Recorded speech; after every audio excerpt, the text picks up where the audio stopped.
Good evening and welcome to the miNEStry. I am Archbishop Dracul, and alongside me is Father Avram. Our creed is to inspire our parishioners with reflections on the Nintendo Entertainment System. Tonight we are reflecting on Solar Jetman, Hunt for the Golden Warpship, a 1990 physics-based multi-directional space adventure co-developed by Zippo Games and Rare, and published by Tradewest. Zippo was best known for Ironsword, the sequel to Rare's 1987 Wizards and Warriors. Rare had a solid relationship with publisher Tradewest, releasing games together such as John Elway's Quarterback, Taboo the Sixth Sense, and Battletoads. Tonight our visiting Deacon is Jeff Gabor. Welcome. Hey. Thanks for having me back. Deacon Gabor, do you have anything to announce?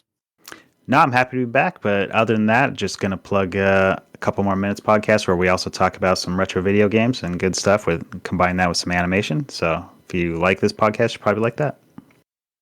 Outstanding.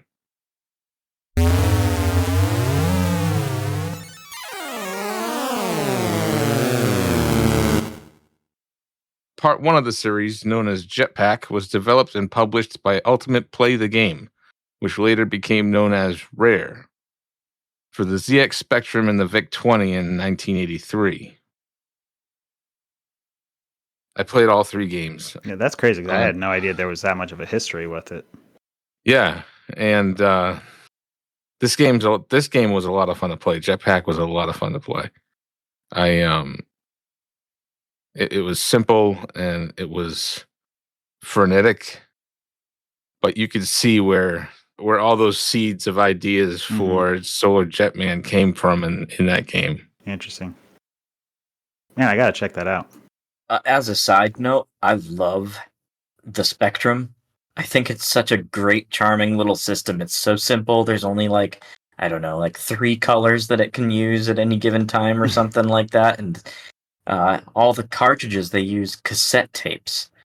And it's like, if I ever get a chance to actually own one, I definitely will get one, because it's like, I don't know, it scratches the gadget itch, you know? It's like, Yeah, gotcha. you know what I mean? Like, and it's just like all the games. There's a couple of really very well done games that it's a very strange system too. Like the way it renders and stuff. It's just it's odd. Just pull up some videos if you get a chance. Check this system out. It's definitely worth it if you're into that retro scene. Mm-hmm. Yeah, I want to check it out for sure.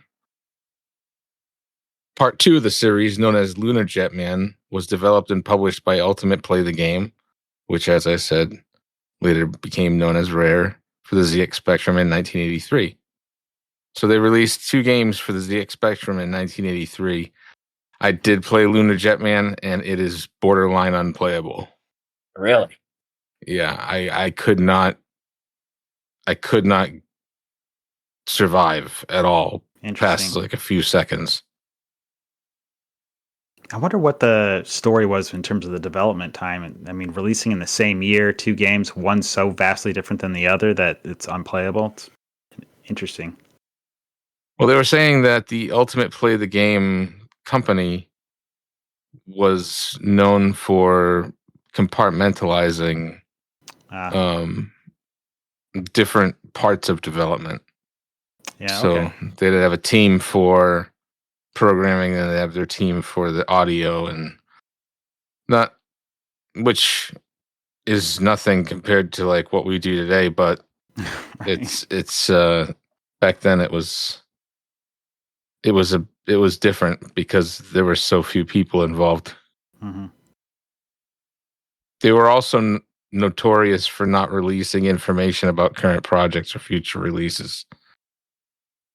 So, I mean, I feel like that's kind of a trope of a lot of free Nintendo type systems and entertainment. I think everything was very much played close to the vest, you know? Yeah. Mm-hmm. I mean, that's one thing that's hard to like even fathom how different it is than today, where we have trailers for trailers now. Like it's insane. And before that, you hear of announcements of it, the project's been greenlit or it's in development or whatever. And you know about stuff 10, 15 years, it feels like, before it comes out. And even with video games, everybody's tweeting the entire process of the development process of every single game, and you see it at some game developer conference like years before it's out. You have alpha launches, of games. It's just not anywhere near the same of like, surprise, this is coming out this week and you have no idea back in, 83. Or if you're Bethesda, calling out Bethesda, it's decades before the game comes out. Right. Yeah. And there's something special about that, though, where you're a kid and you go into a store and you're like, whoa, look at that new game. I never heard of that before. You check out the box. Whoa, that looks really cool. Or, nah, I'm going to pass. Yep. Now we watch reaction videos to streamers playing the game.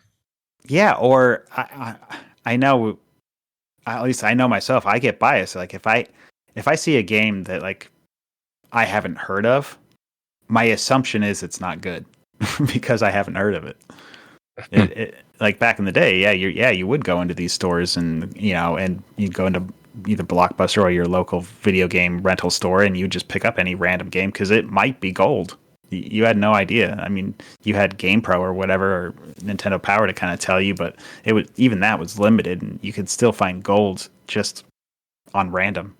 Or it might be the worst $40 you've ever spent in your life. Let's find out what you guys think about Solar Jetman then. Speaking of which, the final installment, Solar Jetman, the final installment of the trilogy, was co-developed by Zippo Games and Rare. Zippo Games, as I said earlier, was known for developing Ironsword, the sequel to Rare's 1987 Wizards and Warriors, and that was a good game. I enjoyed that game quite a bit. Mm-hmm. I also enjoyed the first one, Wizards and Warriors, as well. Yeah, me too. After the success of Ironsword, Rare purchased Zippo Games.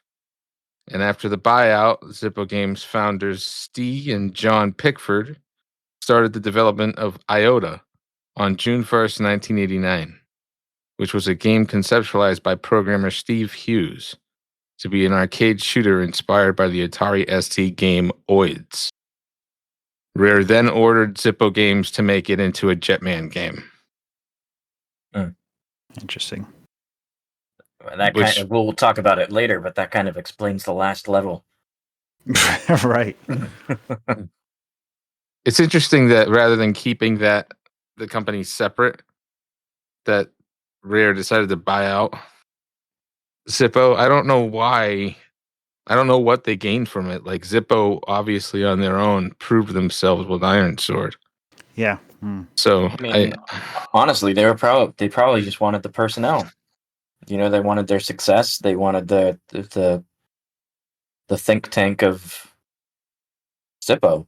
That's what I'm guessing, anyway. Right? Because if they had some successes under their belt, then it's like, hey, we want all those people to work on our next thing. But I know that the founders of Zippo weren't thrilled when after the buyout. I read that somewhere, because they wanted to work independently, but so does everybody. Yeah, I haven't heard of a whole lot of buyouts where people are like, this was a good idea on both sides. It's true.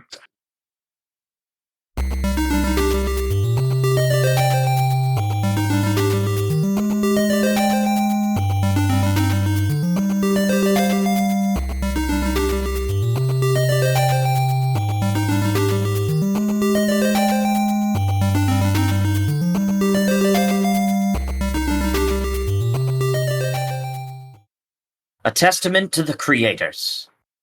Steve Hughes, programming, also worked on Leviathan for the Amiga in 1987, As mentioned, Ironsword, which was Wizards and Warriors sequel, 1989 for the NES. 1992 for the SNES, he worked on Wings 2, Aces High. And in 1993 for the SNES, he worked on Battle Cars. I'm not familiar with that one. I'm not either. Sounds like it almost has a title that sounds like it should be like a Mario Kart type thing, but I'm not sure. My mind goes right to Road Blasters for some reason. Yeah. So we also have Lyndon Brook on graphics.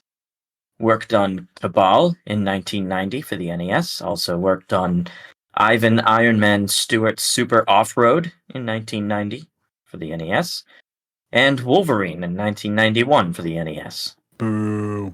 It's an LJN game. God, Wolverine sucks. Yep. I think I rented that game like 3 or 4 times just because the cover art was so like, oh man, it's Wolverine. I want to play that. And I forget how bad it was. Isn't that the worst? That was the worst. I feel like that was a lot of X-Men games, honestly. Well, certainly there was no good ones on the NES. That is for darn sure. Yeah. I know the Sega Genesis had some pretty bad ones as well. The clone one is awesome. You got to give that one another try. That one's great. I forget which one it was that I owned. I did not like it. Yeah, I think that there was one just titled, I think, The Uncanny X-Men or just X-Men. And yeah, it was difficult. I enjoyed it.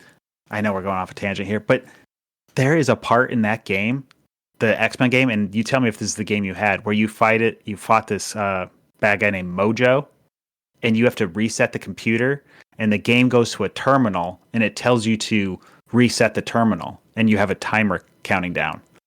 I died there over and over and over again because I could not figure out how to reset the terminal. I'm not sure. I didn't get very far in whichever game I had. I certainly didn't get very far at all. Well, let me do a little spoiler there. To reset the terminal, you literally had to reset your Genesis. What? There was no way I was ever going to figure that out. I had to call a hotline. They're like, no, hit reset. Oh, I'm like, wow. Reset? I'm so far in the game. You want me to hit reset? They're like, that's what they want you to do. I was like, that pisses me off. Wow. That's so boneheaded. Anyway, David Wise worked on music for Solar Jetman. He also worked on Wizards and Warriors.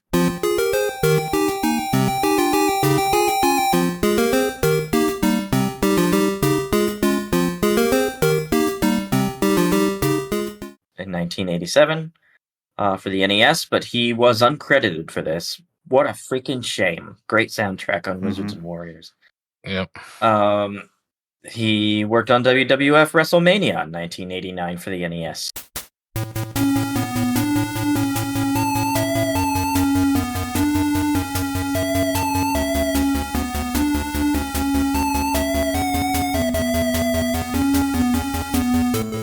He worked on Cobra Triangle in 1989 for the NES.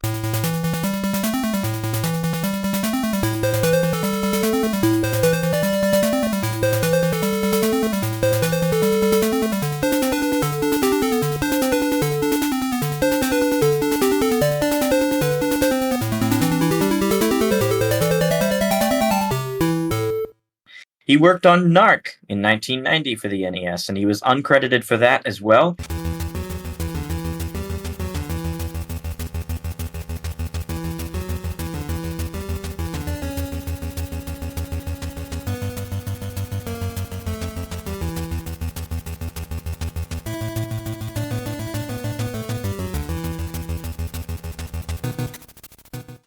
And also uncredited for Battletoads in 1991 for the NES.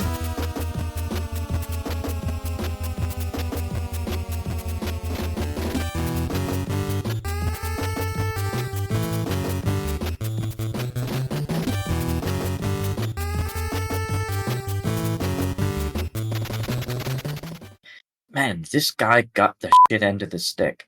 But he gets lots of credit now. David Wise is like royalty when it comes to NES music. Well, and as he Yeah. should be. I mean, these are all great soundtracks. And I had to pick and choose because there were so many. Yep. Choose from.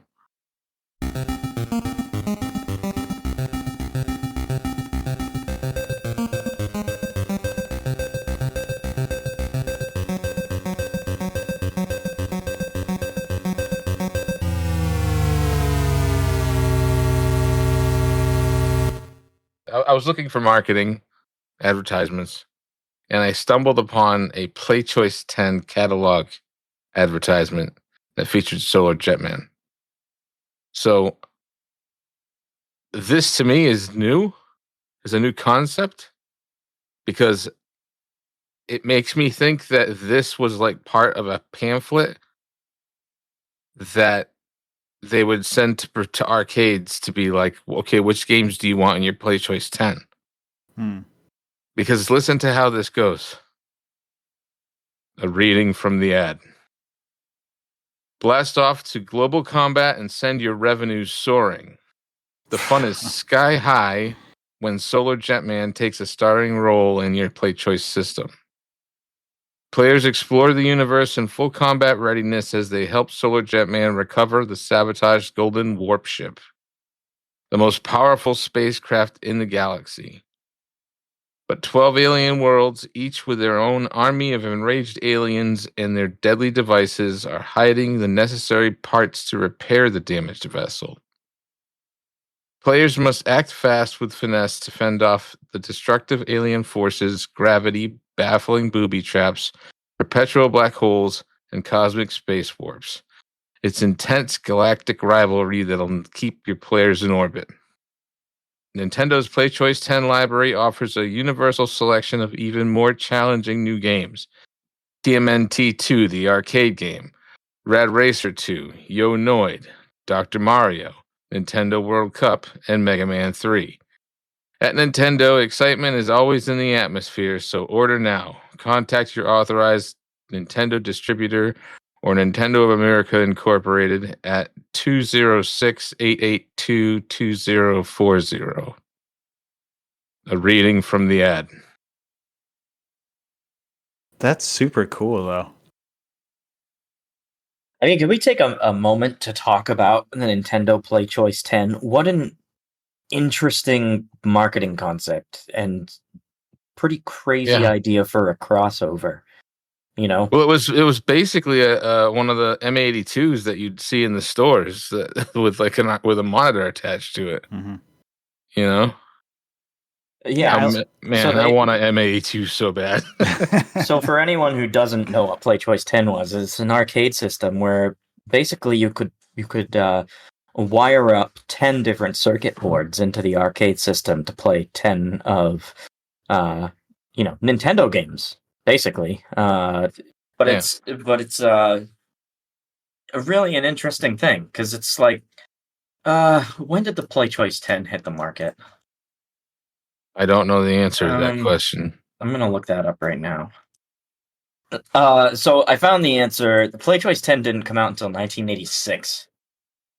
So really strange that they even went this road, because 3 years after no, that was in Japan, sorry. Japan 1 year after 1985. Well, I guess it does make sense. Well, because it came out the year after it was released in North America, so I think they were really trying to get people to buy Nintendos by having Play Choice 10 in arcade. Yeah, and to me, I feel like, at least when I grew up, the Nintendo started to become like really hot in late 86, 87. Yeah. Yeah. Well, it was discontinued in 1992. Play Choice 10 was. Interesting tidbit about Play Choice 10. My friend Jarrett, who played Granomir on the podcast, he actually owns one of these. And when he ordered it, he specifically ordered it with Goonies in it. Not Goonies 2, Goonies. Oh, cool. Oh, wow. They only released Goonies through the Play Choice 10 in North America. So he was able to get that. Wow. That's a piece of history right there. Yeah. There was also a television commercial which really pushed the idea that this game is going to be difficult. So I'm flying around the planet Mexamorph, minding my own business when this flexi snake gets on my tail. I say, hey, buddy, I'm just trying to do a job here. Next thing I know, he slams my pod into a piston pumper, and I'm toast. Now I gotta fly this jetpack to the mothership and get a new pod. Then I gotta keep searching for this Golden Warpship thing scattered over like 12 planets. Give me a break. What kind of sicko thought this game up? I gotta go. Solar Jetman, new from Tradewest. No one said it was going to be easy. Wow. They really sold this game, didn't they?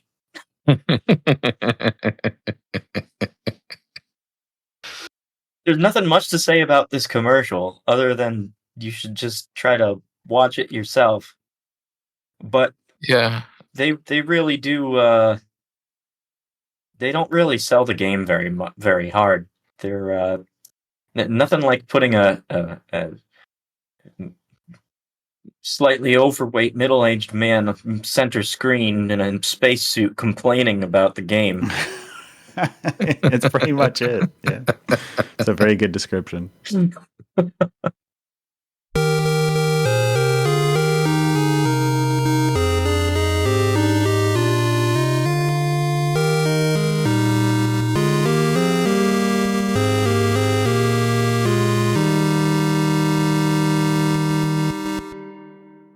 Let us now discuss the 7 categories for which we execute judgment on Solar Jetman. Category 1 is the narrative.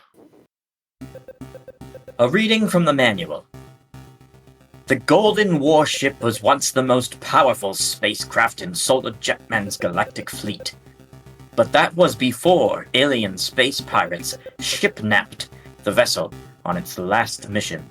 The warpship now lies disassembled and hidden throughout the galaxy, with Solar Jetman the only remaining hope for its recovery. This will be no easy task for our interplanetary hero. Solar Jetman must search through 12 menacing alien worlds in his quest to rebuild the Golden Warship, each one filled with savage alien armies, black holes, extreme gravitational forces, warp zones, and deadly booby traps. Once Solar Jetman has reconstructed the warp ship, he can forge ahead to meet the final challenge awaiting him. This is a reading from the manual. So for me, the narrative I thought was fun and quirky and interesting, and really sets up the gameplay. Like, it really makes me want to sit down and play the game. So I think it's a success. That's funny. I was actually, I would say the way they set it up, right? It feels cool and it makes you want to play it. But the thing I didn't like about it is it just doesn't feel cohesive to when throughout the entirety of the presentation of the game. Like, you have this back of the box in the manual talking about one thing, then you load up the game and there's like space loonies and this like flying imbecile flying across the screen that looks like a makeshift Ernest type character, and it's Looks like he's himself too. He's in the most awkward position, and it's played off as like, oh, you're kind of this dummy that kind of just like falls into this. But the back of the box or whatever is like talking about him being our last space hero to like to save the entire universe. It does not gel together at all. It feels like they're way like completely different teams deciding what this game should be. I totally agree with that. I think that the story itself is like, as displayed in the manual, is, almost trivial and charming, right? But at the same time, when you load up the game, there's almost this like, I got the impression like I should know something about the culture. Like it feels like there's a culture behind the game that is elusive, that I should somehow know about what Space Loonies is, or almost kind of like he kind of plays off as almost like a a Space Ace type character. Yeah. Um, Yeah. Which makes sense because what was it we said? There was like a running comic book or something, right? Well, that's what I wonder if there's a connection back to. Well, I mean, the ZX Spectrum or ZX Spectrum is like so European that they have a history of making these like comics and stuff to their games, and they have a really just kind of off sort of sense of humor with a lot of their games. So I'm wondering if there is a backstory with this that they had in those games, or a comic or something that kind of gels it together, because it feels like it's out of left field. Well, I did leave the part of the comic out. They did make a comic after Jetpack that was kind of tongue in cheek. Yeah, and Yeah. that totally comes through on the opening screens. And so I kind of feel like the whole way that they set up, not the narrative in the manual, but the visual narrative of the game. I would lump it together in the same vein as, like I said, Space Ace and like Dragon's Lair, like that type of style, like very tongue in cheek, very comic book like, almost anime. Earthworm Jim. Earthworm Jim, yeah, same thing. Yep. But if you don't know the history of the game going into it, it all feels very out of place. Yeah, it really does.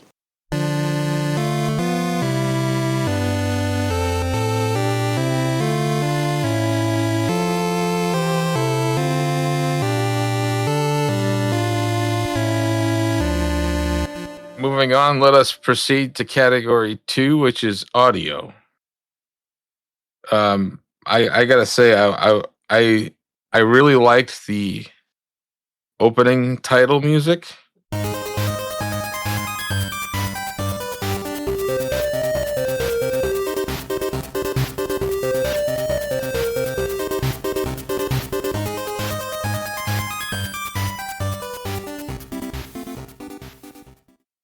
But like the space music, it was just beeps and boops. They're trying to like create atmosphere, but failed miserably, in my opinion.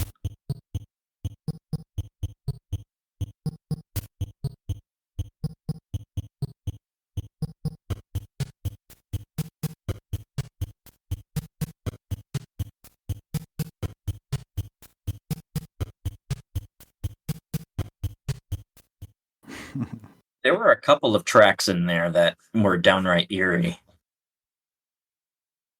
Like later in the game. That's what I know. They saved the best for later. That's the thing. It's like the opening is like very downplayed, and it is just an occasional bleep and bloop. But then your heart starts pumping in those later tracks, and it does create the atmosphere. I just think they waited too long. I don't think anybody ever gets there, or very, very few people get there. Certainly not during the Play Choice 10. Like, nobody's getting there.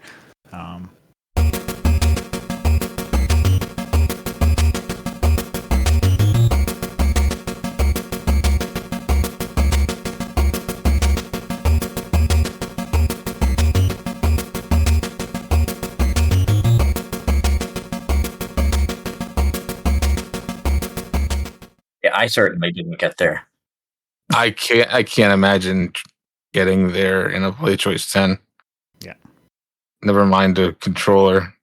But I will say, like, when you do get to those later levels, they do like get your like heart pumping, the soundtrack, and you start to feel it, and because it is this like rising crescendo of just matches the game perfectly. I thought it was fantastic. Yeah, there's definitely an eerie sci-fi vibe to a lot of the later tracks. Oh yeah, and even like when you pause to take a look at your map, it like goes into this like nice little like cute diddly. I really like it.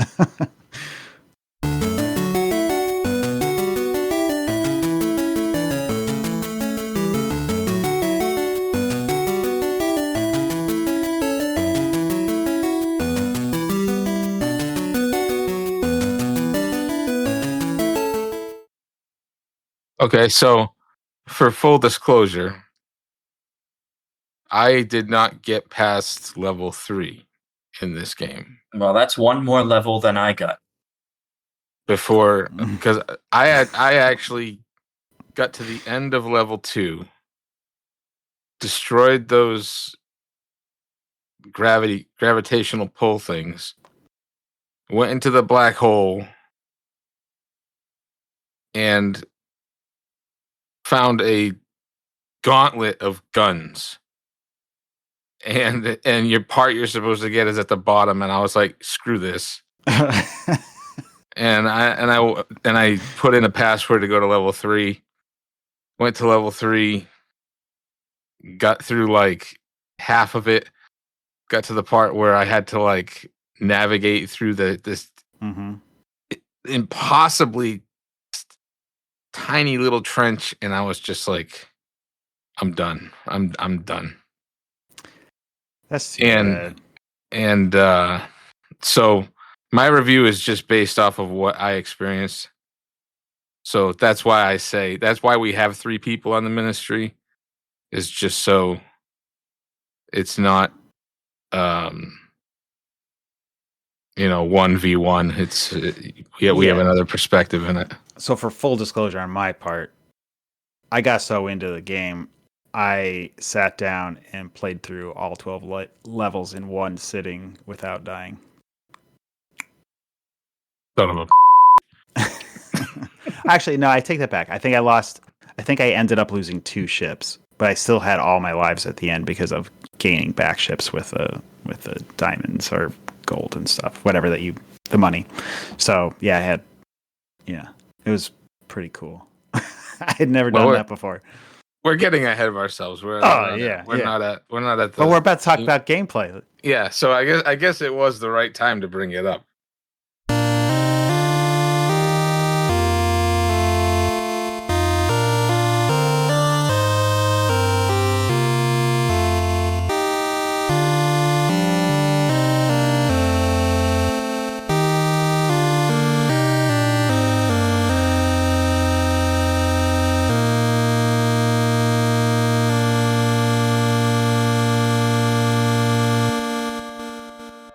So gameplay. A reading from the manual. After landing on the alien planet, Solar Jetman emerges from the mothership in his jet pod ready for exploration. The jet pod is sensitive to each planet's gravitational forces, so maneuvering may be tricky. Each jet pod is equipped with a limited amount of fuel. If it looks like you're running low, you may need to return to the mothership to refuel. Most planets have fuel drums scattered around their surface, which can be retrieved by shooting.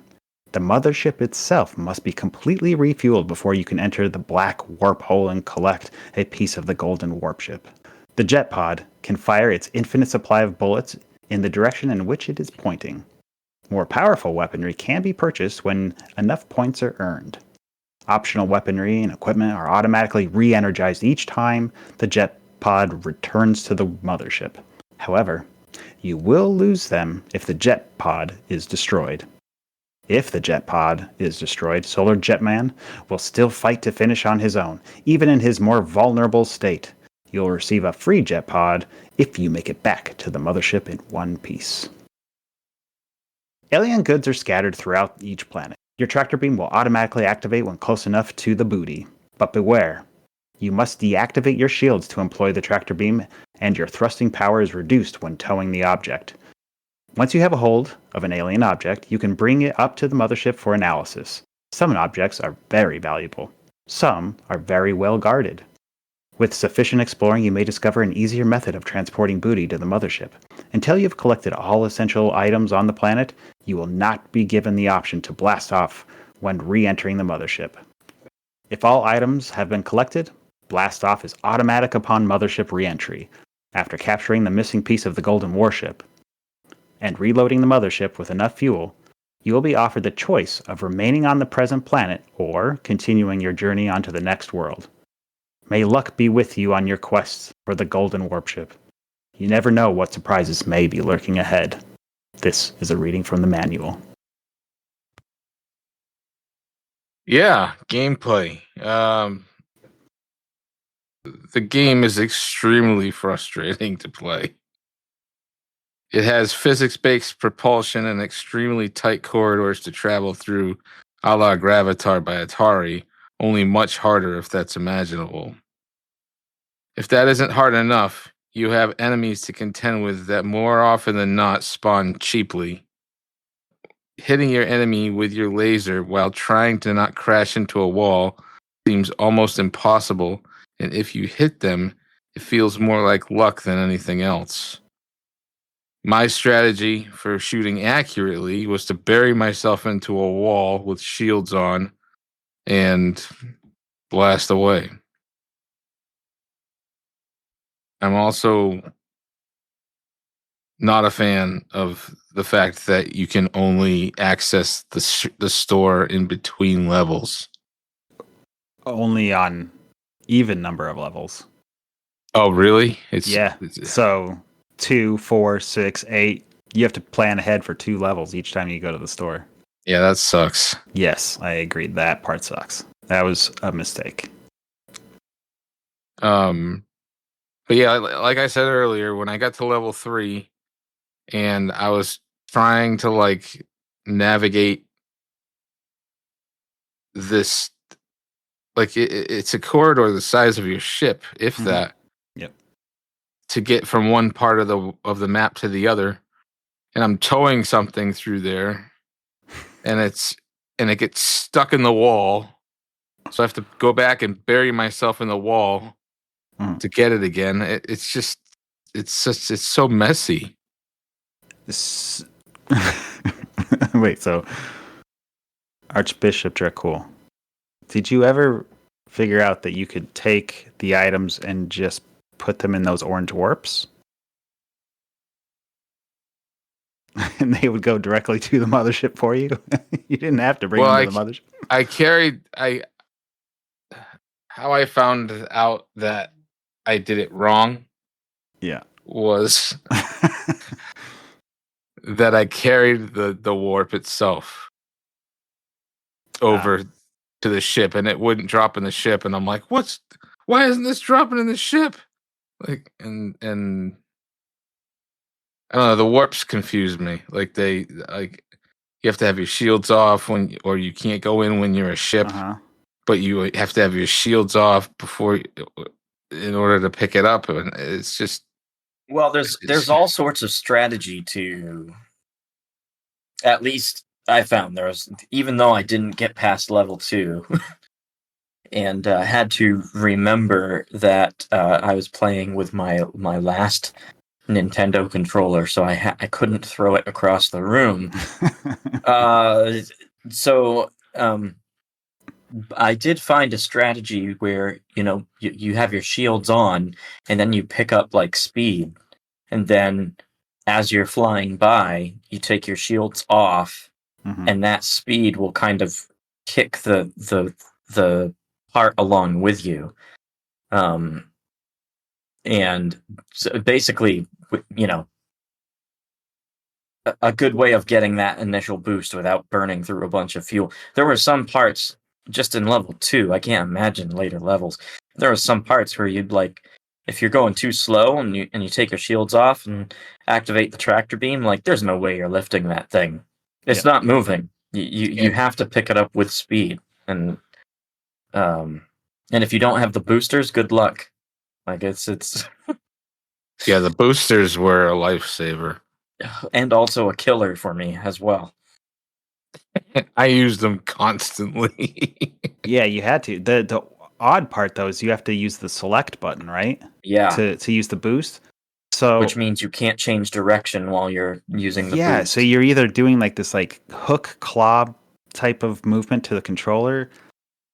It's very awkward, that part. To try to use the boost while you're trying to steer, and you're trying to make sure your thumb is on the B button to make sure you're accelerating. And then you're also got enemies, so you're trying to shoot too. Yeah, so you have the enemies, you have the regular gravity of the planet, you have shields on and off, you have the tractor beam, the added weight of this thing that you're carrying, plus the tractor beam does not statically attach the item to the ship. The item swings back and forth, which can actually throw your boost off. It can actually shift your direction if you hit it the wrong way. So all of that works very hard against you, making it an extremely challenging experience. Yeah.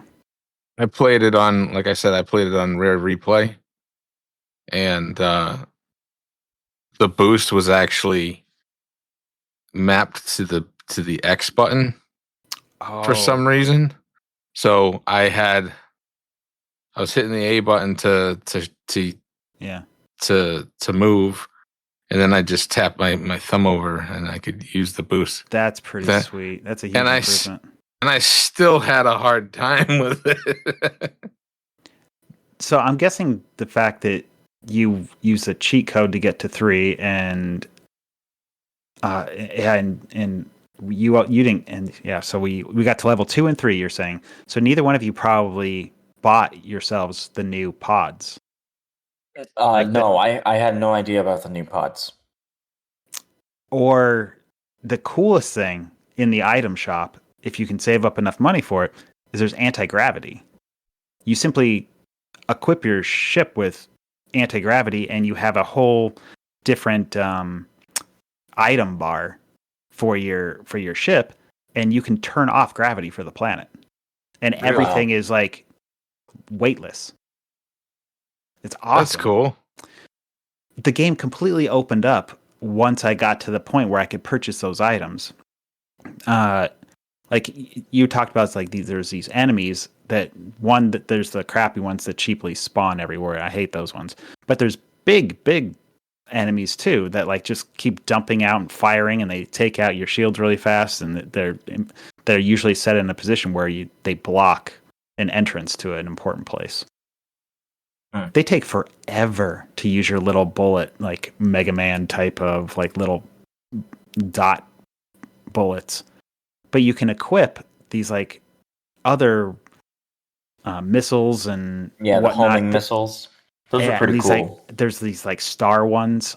They destroy those things in just a fraction of a second, and it completely changes the way the entire game plays. And I played this game a ton growing up, and I don't think I was intelligent enough to like properly save up the money and to like I would just use cheat codes to get to different levels. So the game felt impossible. I feel like that was a backhanded comment to Archbishop Dracul. It sounded like that. How dare you, Deacon Gabor? Oh my. Well, that is how I played it. I would say that the biggest fault in the gameplay is that the first couple levels require you to put all the time in to get all the crystals, to get all the items. There's a mapping device that you can skip over that you don't, like when you start the game, you don't even have access to a map. Right. Then you, if you find that device and take it, and it's not easy to get because of the gravity, once you get that, then you have access to a map that shows you everywhere you're going, so you're no longer lost.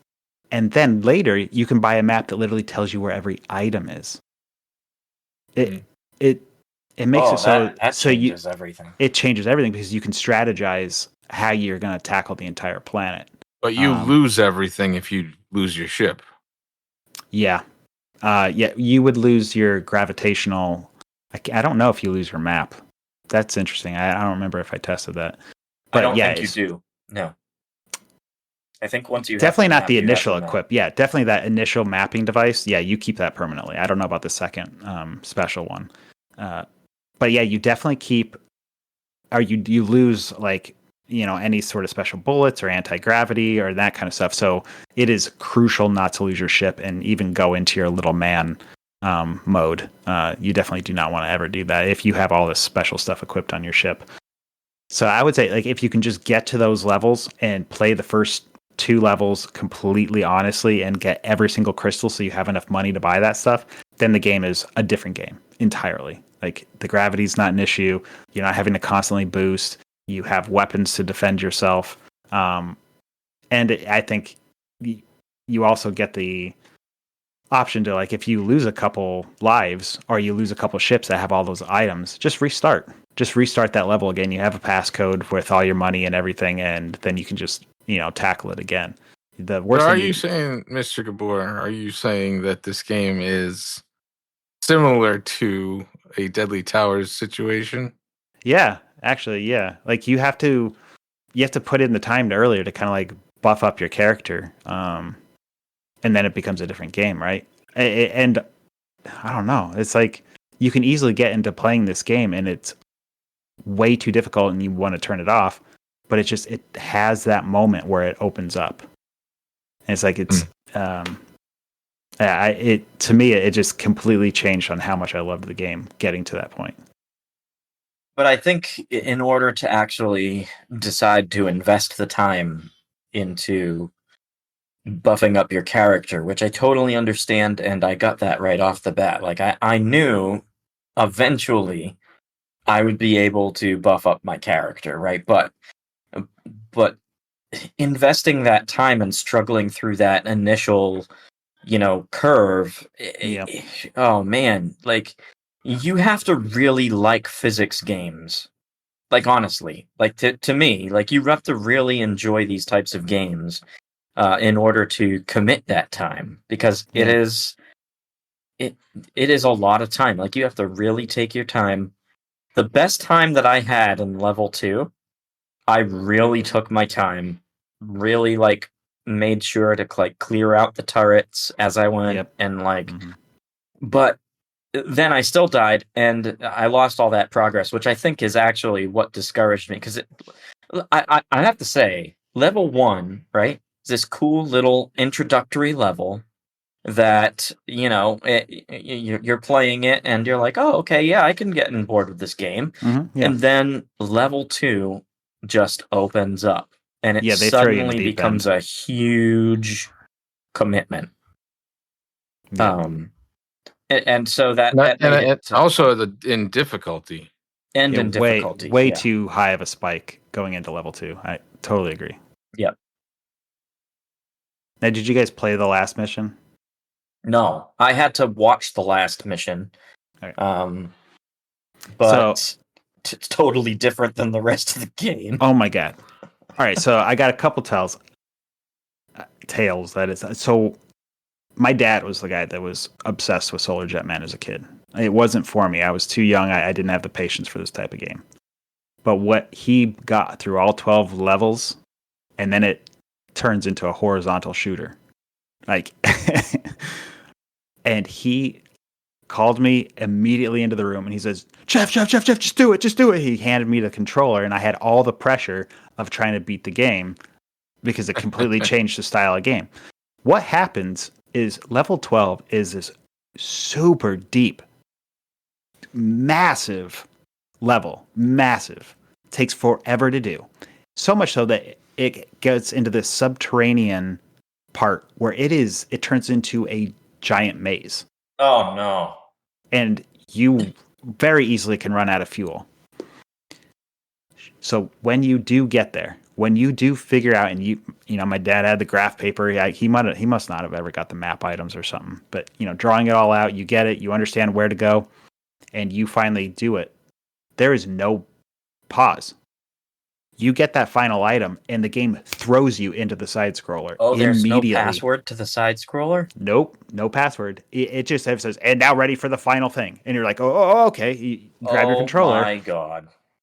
And I don't know. They're talking about this Golden Warpship being like the master thing that you had to assemble. It's a one-shot death. Yeah, it's worse than your original ship. It is terrible. It's a brand new system. There's new controls. You have no like buffer time to learn what's even happening. It throws you in there. You get one shot, one life, one go. It doesn't matter if you have 6 lives saved up at that time. You have one hit to take. What is with Rare in there? Like one shot, like so 007, all that. So the first time I played it, this last go for this podcast, I got hit one time, and I was thinking, "Oh, this isn't that bad, or whatever. I'll just do it again." No, you take one hit, you have to replay the entirety of level 12. Oh my god! One hit. It pissed me off so much. I could not believe it. I was like, that just deleted that one hit of a bull crap asteroid hitting me. that I could barely maneuver. Just cost me probably 50 minutes of time. Is that what those things were? Those were asteroids? I think it's just a bunch of asteroids. You're just playing a Star Wars type of thing where you're just flying through an asteroid belt. I couldn't figure out what I was looking at. It's I don't know. It feels so slapped on. They look like purple clouds. Yeah, I really I loved it as a kid because it was like, oh, cool, the game's completely different. It was like it felt like Kid Icarus, like all of a sudden you go into the shooter. That's exactly what I was gonna say. I was gonna say that exact same thing. Anyways, at least Kid Icarus doesn't punish you. It feels like, again, just like one of those things very typical for Nintendo, where they'd be like, hey, and now for something completely different. Yep. There are a lot of games that did that kind of thing. I would say, in my opinion, the best games definitely didn't do that type of thing. Yeah. But there's a lot to say for consistency. But anyway, I felt, generally speaking, the controls were mostly okay, but a little bit wonky, right? I didn't like the select mechanic. I thought that really made everything much more difficult and borderline frustrating. Just that in and of itself. Level design, like I said, I only got to level 2. I did see some other levels watching some playthroughs, but in general, I'd say that they put a lot of thought into their level design. Yeah. But the combat, I gotta say, I did not like the combat whatsoever, because I felt like the gravity was hard enough, and I understand that it opens up once you get anti-gravity and everything like that, but for somebody just getting into the game, like, I felt like the gravity was hard enough, and then it's also, this throwback to Atari Asteroids type thing. Very much so, yeah. So I didn't really like the combat, and those weird, like, whatever they are, like the really fast spaceships that like zoom in at you and start shooting. You get the stars from them. Yeah. They're like snake. Yeah. God, I Yeah. hate those things. Yeah. Like I got rushed by, like, I think that's what ended up killing me the last time that I played through 2, or actually when I got the furthest in level 2. I had like a piece of the ship and I got rushed by these things, and I didn't have my shields up, right? So they just decimated me, and I was like, you gotta be freaking kidding me. And it was like my last ship or something like that. And that's when I almost threw the controller, but I was gonna say I actually enjoyed going around as Jetpack by himself and like shooting enemies, killing things, getting them like taken care of, because I felt like I had 1,000 times more control with Jetpack than I did with the ship. agreed. I think that part of that is because you can actually move left and right. Yeah. Like when you push left and right, you're actually moving him. But obviously, like, the controls change a little bit with when you're Jetman rather than flying around in the jet pod.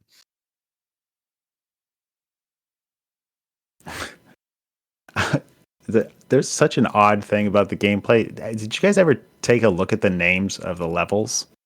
No.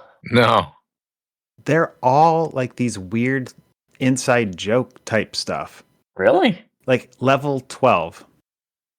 It's spelled MIPLEZUR.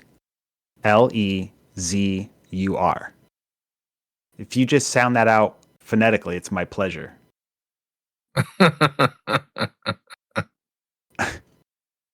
Wow. Then 11 is Shanku. Like it's like, I don't know if they're saying I want to shank you or if it's like thank you. Level 8 is Shish Kebab. Like it's just weird. It's more that stuff that we were talking about with the narrative that it just doesn't really align. It's like now there's all these weird jokes in the game. It's like what is going on? It's Space Ace all day long. Yeah. All right, let's move along.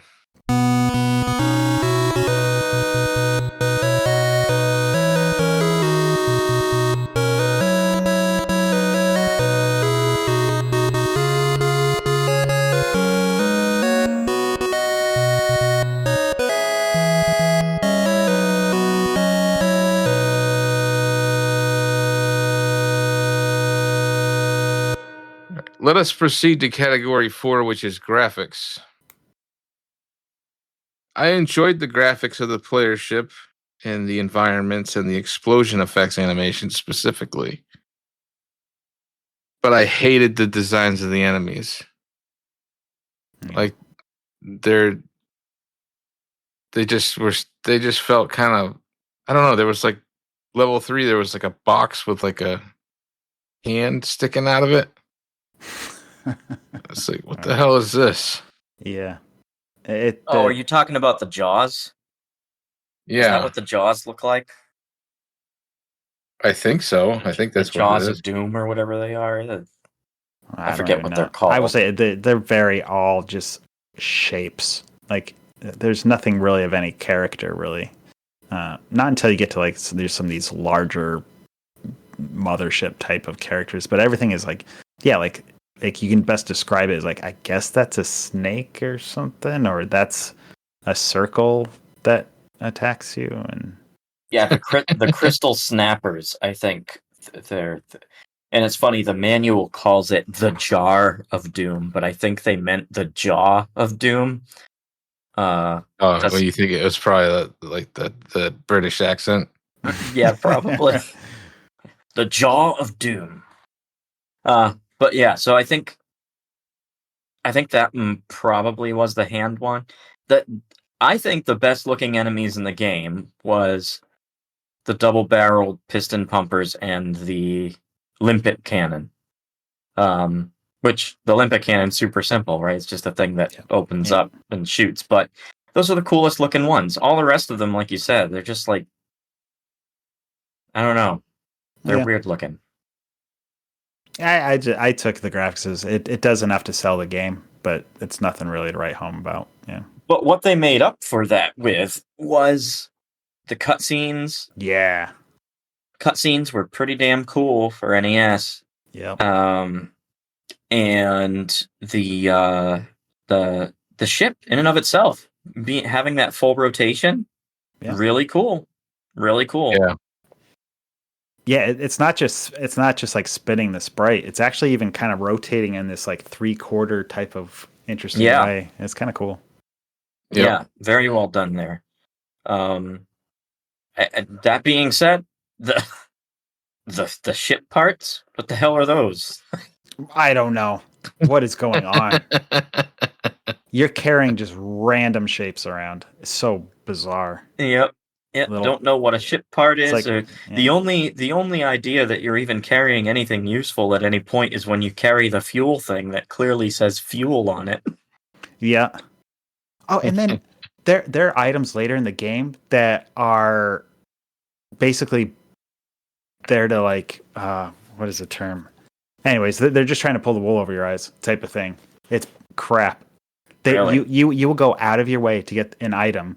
You're like, okay, I need some money. Okay. You'll get all the way to your ship, and it'll say its value is nothing. No. Nothing. Oh, that is messed up. And then they have more inside jokes. You can get parts that are, it's a box full of trebles. It's like, rad. Wow. You guys didn't get a copyright strike for that? Right, Nothing. You can just put trebles in the middle of the game. Like, wow. Like, okay. Wow. Bizarre stuff. I'd say another cool thing was the it's very minor, but the environment's very basic, right? Not a whole lot going on with the environment, but they do some really interesting palette shifts and color shading in the game, specifically in the in the last level.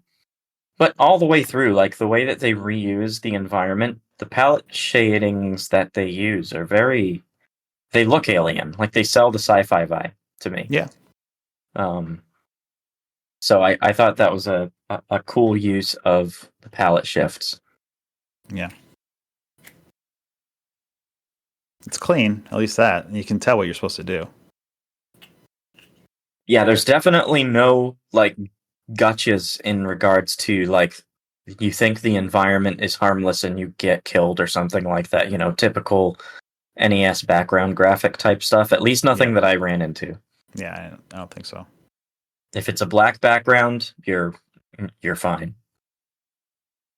Yeah.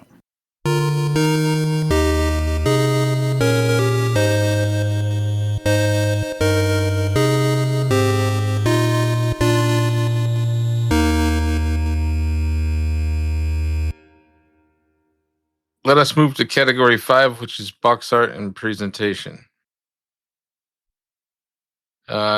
Should be noted that on the European box art, there was a major typo in the tagline of the game calling it Solar Jetman, the hunt for the Golden Warship instead of Warpship.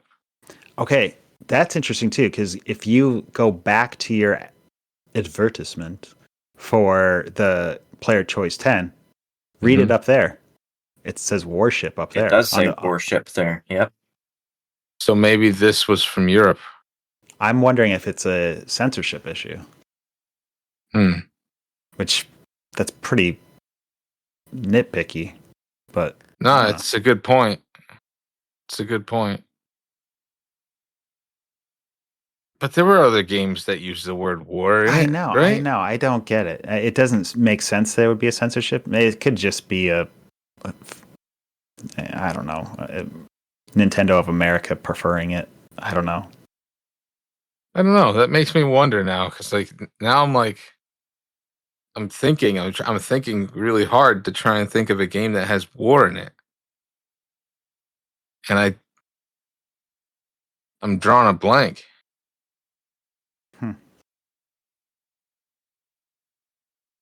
Well, it's worth looking into, I'd say. That's pretty cool. Yeah. All right. The box art, I really enjoy the designs and the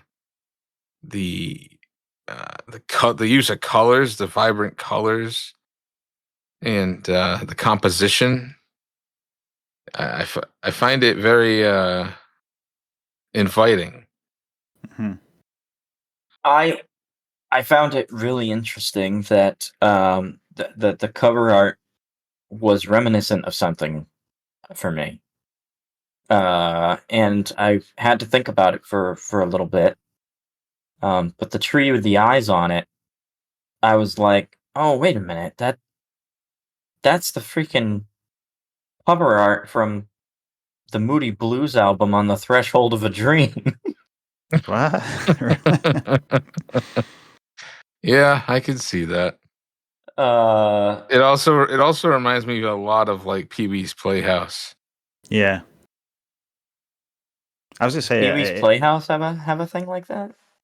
Like outside in his yard. I gotta look this up now. Pee-wee's Playhouse. Like in the beginning, like when it, you never in the show Pee-wee's Playhouse, you'd never go outside. The only time you're outside is at the very beginning when you're like zooming around his house and it was all claymation. But that's what it reminds me of. But I like it too. I think you're right. You're dead on about like just the composition being really cool, super colorful. It's fun. It's attractive. It definitely is another case of Nintendo where whoever designed it didn't actually play the game whatsoever. Yeah. It's like, they're like, okay, so you're this ship, and they probably got a couple screenshots of the game, and there's a giant mothership, and they're like, okay, I guess this is the character. It's like, actually, you don't play as that. But on the cover, you do. All right. Yeah, well, I mean, I agree that the cover art is charming. It doesn't have a lot of like. There's so many Nintendo cover art box. There's so much cover art for the Nintendo that is like. There's something like off about it. It's like slightly wonky. It's like I've said it before. It's like somebody's decided, oh, well, I'm gonna actually let my son draw this. There's like something off about it sometimes. Yep. This has nothing like that. It's very clean, very very well done, very colorful, consistent all the way through, and the color scheme is pretty easy on the eyes. Like it's not like they don't jump out at you with anything. What I'd say is against it is that based on the color scheme, the text in the back of the box kind of fades into the background a little bit. Yeah, that's true. But other than that, speaking of the back of the box, let's give it a read. Oh, we haven't done that yet. No, a reading from the back of the box. Solar Jetman is a one-man rescue mission to recover the most powerful spacecraft in the galaxy. That takes one hit. Yeah. The Golden Warpship. But he must first survive the 12 deadly alien worlds which hide the sabotage vessel's parts, each with its own legion of menacing obstacles. Devastating gravitational forces, vicious alien armies, paralyzing booby traps, cosmic space warps, mysterious black holes. It's all up to Jetman's quick wits and galactic combat skills to carry him through the Herculean tasks that lie ahead. Only then can the Golden Warpship continue on its original mission. Solar Jetman is a single-player game that's easy to learn, but hard to master. Boy, that's an understatement. Yeah. A reading from the back of the box. Appealing to all teenage boys everywhere, paralyzing boobies and mysterious black holes. Yeah. I don't know what they're getting at with the black holes, though.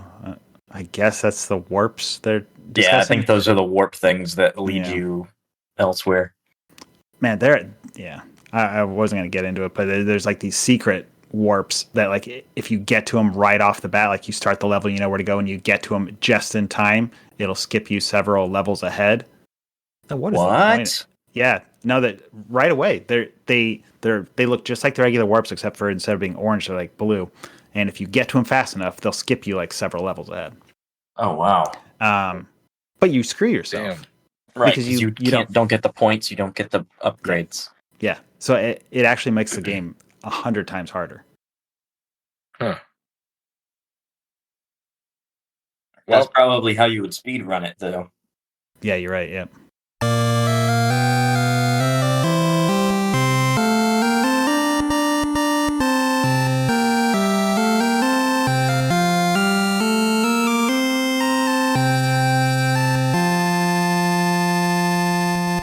Let us proceed to category 6, which is fun factor. Mr. Gabor, I apologize. I hated this game. Oh, no. I hated this game. It was an absolute chore for me to play. I will say for me, this is like a top 10, maybe top 20 at the very least NES game for me. It's once you get past that barrier and a game opens up, it just becomes a pleasure to try to just challenge yourself. And it's that perfect balance of it's super hard, but it's fair, and there is an arc to get better. And it never felt like bullcrap to me, where it's like, that's just not fair. Like so many Nintendo games were like, just not fair. Like you never had a chance, like RNG or a random item being put somewhere that you can't get it, or a stupid jump with a Mega Man type of like gotcha moments and all that. But not here. Everything always felt like you could earn it. So I lie somewhere in between where Archbishop is and where you are, Deacon. I enjoyed the upgrade path, knowing that it's there, knowing that I could get there eventually, but I did not have fun with the initial struggle. Mm-hmm. So I I am so on the fence about how I feel about the fun factor of this game. I think it is fun for the right kind of person. And that right kind of person being the person that kind of enjoys physics games and enjoys challenges, which, that is Deacon Gabor. So I think it achieves its purpose for its genre. But me personally, there were elements that I liked about it, and there were just as many elements that I didn't like.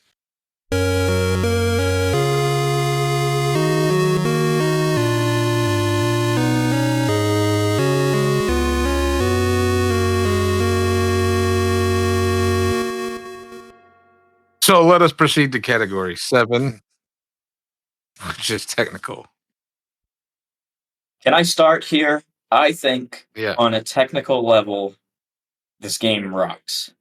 The physics are fantastic. The calculations that they have to pull off using the NES, which I've programmed in, 6502 assembly, the calculations that they had to pull off with the physics and everything. I don't know how they did it, to be honest. It's a very clean experience as far as the physics is concerned. There's like no bugs. And performance wise, it's great. There's like virtually no slowdown. I think you have to get into some really dicey situations to experience any slowdown or sprite flicker. I mean, it happens because it's just the nature of, the limitations of the system. So it happens at times, but it's handled well. So yeah, I agree. So yeah, I think on a technical level, purely on a technical level, I think the game rocks. I agree. Yeah, there was a bit of sprite flickering. I think that's about. I never got any slowdown. I'd say the only knock I could probably give it, and it probably would almost go more to gameplay, but the physics and stuff would sometimes pull your items into the surface, the ground itself, right? Where your ship can't go. Like your items would fall into a wall. Yeah. And they would fall so far into a wall at times you'd be soft locked. Like, really? That didn't happen to me. That happened to me. Yeah. And it's like you could jam your ship in as far as you can into the wall, and your tractor beam will never get it. So that part sucks. I wish they would have had a technical. I would definitely solution. qualify that as a bug for sure. Yeah. But I think the sheer amount of graphics too, like with all the cutscenes and everything like that, the stuff that they crammed into this game, it's really impressive. Sure thing. Yep. No, I agree. I mean, like I said, I hated playing this game, but I do agree that it is a technical marvel for the NES.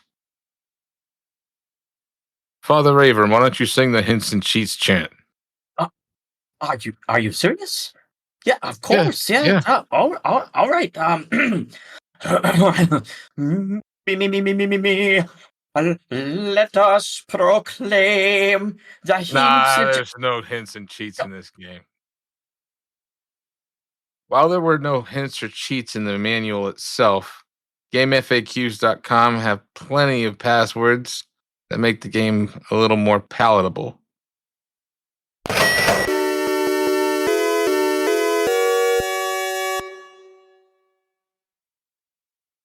Let us offer each other the body of price. Game price then and now. So unfortunately, a price could not be found for Solar Jetman when it was out on the market. Deacon Gabor, do you happen to remember? No, I mean, we most definitely got it like secondhand, so I don't know what it was. Yeah, so we couldn't find a price. So let's just cover the prices now. According to pricecharting.com, a loose copy is a mere $6.91, which is a a steal. Like, if you find this game, you should definitely buy it. It's worth having in your library. Box only, $19.99. Manual only, $7.41. Complete in box, $32.82. Not bad. And brand new, $125.25. All around, the pricing on this game is really not bad. I'm telling you right now, if I see a sealed copy for $125 for Solar Jetman, I am getting it. That is awesome. Yeah, that's a good price for sure.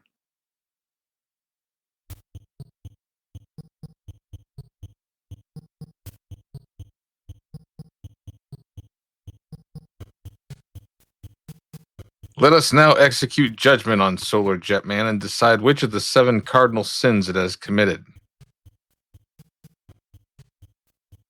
Father Avram, in regards to narrative, what is your final judgment? In regards to narrative, Solar Jetman has committed no fault.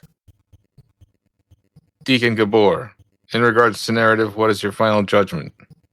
In regards to narrative, Solar Jetman has committed a most heinous cardinal sin. In regards to narrative and in the presence of this assembly, Solar Jetman has been spared. Did not see that coming. Father Avram, in regards to audio, what is your final judgment? In regards to audio, Solar Jetman has committed no fault. Deacon Gabor, in regards to audio, what is your final judgment? In regards to audio, Solar Jetman has committed no fault. In regards to audio and in the presence of this assembly, Solar Jetman has been spared. Father Avram, in regards to gameplay, what is your final judgment? In regards to gameplay, Solar Jetman has committed a most heinous cardinal sin. Deacon Gabor, in regards to gameplay, what is your final judgment? In regards to gameplay, Solar Jetman has committed no fault. In regards to gameplay and in the presence of this assembly, Solar Jetman has committed a loathsome cardinal sin deserving of hellfire and damnation. 1. I must invoke the Talisman of Absolution. For what category, Deacon? For gameplay. This is Are you top... f***ing kidding me? This is a top 20 NES game. How dare you guys say that it has committed a heinous cardinal sin? You shall not find a second among this assembly. Father Avram, in regards to graphics, what is your final judgment? In regards to graphics,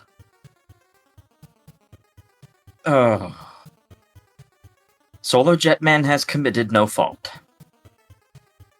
Deacon Gabor, in regards to graphics, what is your final judgment? In regards to graphics, Solar Jetman has committed no fault. In regards to graphics and in the presence of this assembly, Solar Jetman has been spared. Father Avram, in regards to box art and presentation, what is your final judgment? In regards to box art and presentation, Solar Jetman has committed no fault. Deacon Gabor, in regards to box art and presentation, what is your final judgment? In regards to box art and presentation, Solar Jetman has committed no fault. In regards to box art and presentation, and in the presence of this assembly, Solar Jetman has been spared. Father Avram, in regards to fun factor, what is your final judgment? In regards to fun factor, Solar Jetman has committed a most heinous cardinal sin. Deacon Gabor, in regards to fun factor, what is your final judgment? In regards to fun factor, Solar Jetman has committed no fault. In regards to fun factor, and in the presence of this assembly, Solar Jetman has committed a loathsome cardinal sin deserving of hellfire and damnation. 2. I must invoke the Talisman of Damnation upon you two You've lost your minds, Deacon and Archbishop. I was just about to invoke the Talisman of Damnation, actually. For what? For fun factor. No. No. Oh. I second that. Oh. Now, This wait a is minute. Garbage. Wait a Which one minute. are you seconding? The Talisman of Damnation has always just been a formal protest. Are we saying that this actually puts a mark against it because there's a second? No, we shouldn't. It's always a formal protest. It's always has been that way, and always will be. Oh, very well. Father Avram, in regards to technical, what is your final judgment? In regards to technical, Solar Jetman has committed no fault. Deacon Gabor, in regards to technical, what is your final judgment? In regards to technical, Solar Jetman has committed no fault. In regards to technical, and in the presence of this assembly, Solar Jetman has been spared. I invoke the Talisman of Absolution for the category of technical. I'll second that one. Well deserved.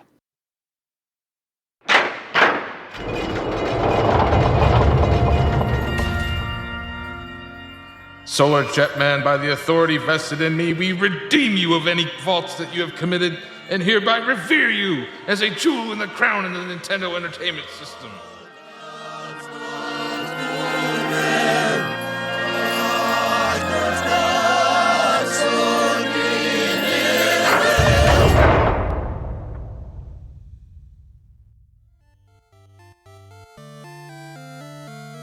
This concludes tonight's service. Remember, our liturgy does not simply come to an end. Those assembled are sent forth to bring the fruits of the ministry to the world.